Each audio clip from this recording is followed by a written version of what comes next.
बिस्मिल्लाहिर्रहमानिर्रहीम। मौलवी अब्दुल हक का लिखा हुआ शख्सी खाका है, चैप्टर 6, नामदेव माली। बाबाए उर्दू मौलवी अब्दुल हक का नाम सुना होगा आपने। उन्होंने शादी नहीं की सारी उम्र। जब उनसे सवाल किया जाता था तो वो कहते थे मेरी उर्दू से शादी हो गई। उसकी तरवीज, तरक्की, इशात में उन्होंने सारी ज़िंदगी सर्फ कर दी। तो शख्सी खाका है लिखा हुआ उनका, करेक्टर स्केच जिसको कहते हैं। खाका के लुग़वी मायने किसी चीज़ का नक्शा या ढांचा होता है। इस्तिलाही मायने इसका ये है कि किसी भी शख्स की ज़िंदगी को लफ्ज़ों में इस तरह बयान करना कि उसकी तस्वीर जो है वो खुलकर सामने आ जाए। इसमें शख्स की ज़ाहिर के साथ बातिन की भी बातें तहरीर की जाती हैं ताकि उसकी जीती जागती तस्वीर जो है वो सामने आ जाए।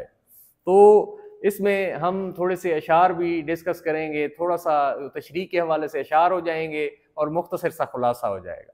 शार्ट 1/3 करना, लुबे लुबाब बयान करना खुलासा होता है। नामदेव माली राबिया दुरानी औरंगाबाद के एक बाग में माली का फरीज़ा जो है वो अंजाम दिया करता था। उसकी ज़ात ढेर थी जो नीची कौम ख्याल की जाती है, लेकिन ये बात गलत थी क्योंकि सच्चाई, नेकी और हुस्न किसी की मिरास नहीं। तो मकबरे के बाग की निगरानी मुसन्निफ के ज़िम्मे थी, मौलवी अब्दुल हक के, और वो बाग के अहाते में बाकी एक मकान में रहते थे। मैं ऊपर वाले कमरे में काम करता था। जब थक जाता तो खिड़की खोलकर बाग की तरफ देखने लगता था। मैं जब भी देखता नामदेव माली को काम में मसरूफ़ पाता, उसे अपने इर्द गिर्द की कुछ खबर नहीं होती थी। वो तमाम पौधों की देखभाल करता, उनकी तराश खराश करता, उनकी खूबसूरती का जायज़ा लेता और खुश होता रहता था कि ये बिल्कुल अपनी औलाद की तरह, जिस तरह औलाद की तरह औलाद से मोहब्बत की जाती है, वो उनसे मोहब्बत करता था। अपने बाग की हर चीज़ से उसको मोहब्बत थी। उसके काम की लगन देखकर उसकी ज़ात के साथ मुझे दिलचस्पी हो गई। तो साफ ज़ाहिर है ये इतनी बड़ी शख्सियत है, उनको देख के तो उनका शख्सी खाका जो है इन्होंने लिखा, अब्दुल हक ने, बाबाए उर्दू ने लिखा हो तो क्या वो शख्सियत होगी। उनके दिल के ऊपर नामदेव माली के काम का असर हुआ, उसकी शख्सियत का असर हुआ, तब जाकर उन्होंने ये खाका लिखा। वो अपने काम में मगन दिखाई देता था। मशक्क़त की ज़िल्लत जिन्होंने उठाई, जहाँ में मिली उनको आखिर बढ़ाई। किसी ने बगैर इसके हरगिज़ न पाई, फजीलत न इज़्ज़त न फरमा रवाई। निहाल इस गुलिस्तान में जितने बड़े हैं, हमेशा वो नीचे से ऊपर चढ़े हैं। उसकी कोई औलाद नहीं थी, वो हर पौधे को अपनी औलाद समझता था। उसको फलता फूलता देखकर, उसकी जो है ना नशो नुमा बढ़ोतरी को देखकर, और जिस तरह बाप औलाद को देखकर खुश होता है, वो पौधों को देखकर खुश होता था। अगर किसी पौधे को बीमारी लग जाती थी, वो उसकी इलाज के लिए सरगर्म हो जाता, पौधों के लिए बाजार से दवा लाता, उनका इलाज करता। उसे जड़ी बूटियों की शनाख्त हो गई थी और फिर ये बात दूर दूर तक फैल गई और फिर वालिदैन जो बच्चों के थे वो दवाई भी लेते थे और उनको आराम भी आता था क्योंकि वो जड़ी बूटियों से उनका इलाज करता था। तो सारी जो है ये चीज़ें होती हैं ना, वो फैल जाती हैं लोगों तक। वो खुद भी साफ़ सुथरा रहता, अपने चमन को भी वो साफ़ सुथरा रखता था। फिर इस अंदाज से बाहर आई कि हुए मेहरुमा तमाशाई, देखो ऐसा कनाने खित्ता खाक, इसको कहते हैं आलम आराई। सब्ज़ा व गुल को देखने के लिए चश्मे नरगिस को दिया बीनाई, सब्ज़े को जब कहीं जगह ना मिली तो बन गया रुए आप पर काई। तो उसने पूरे चमन को आईना बना रखा था। बाग का दरोगा अब्दुल रहीम खां फैंसी तमाम मालियों का निगरान था। उसे बड़ा यानी वो सलीका था काम लेने का, लेकिन नामदेव की वो बहुत इज्जत करता था। क्यों? क्योंकि नामदेव काम का धनी था। उसे किसी भी तरह किसी से शिकायत नहीं हुई थी। वो सताइश की परवाह और सिले की तमन्ना के बगैर बस अल्लाह ही सिला देगा, दुनिया वालों की परवाह नहीं थी।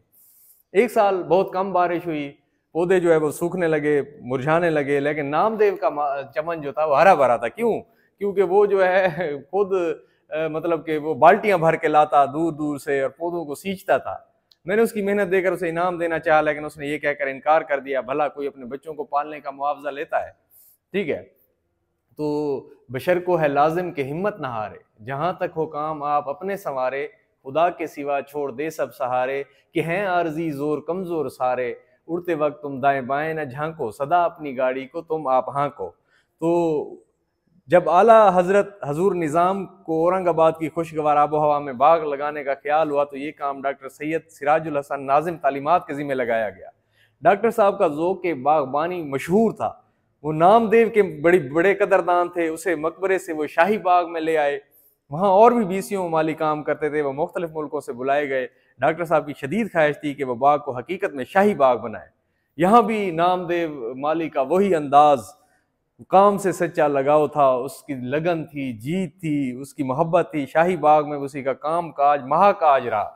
एक दिन मालूम नहीं क्या हुआ, फिर के जो है ना शहद की मक्खियाँ उड़ती हुई आई, ठीक है, कहीं से, और बाग में बैठी। फिर बाग में जो है ना मतलब कि हमला कर दिया उन्होंने, योरिश कर दी, और ऐसे में सब भाग गए, सब माली जो थे। लेकिन इन्हें अपने काम में इतना मगन था, इतना मगन था, इतनी कोशिश करता था। बेकोशिश बेजहद समर किसको मिला है, बेगोता जनी गंजे गोहर किसको मिला है, बेखूं पिए लुकमे तर किसको मिला है, बेजोर कश्ती ताजे जफर किसको मिला है, बेखाक के छाने हुए जर किसको मिला है, बेकाविश जां उल इल्म हुनर किसको मिला है।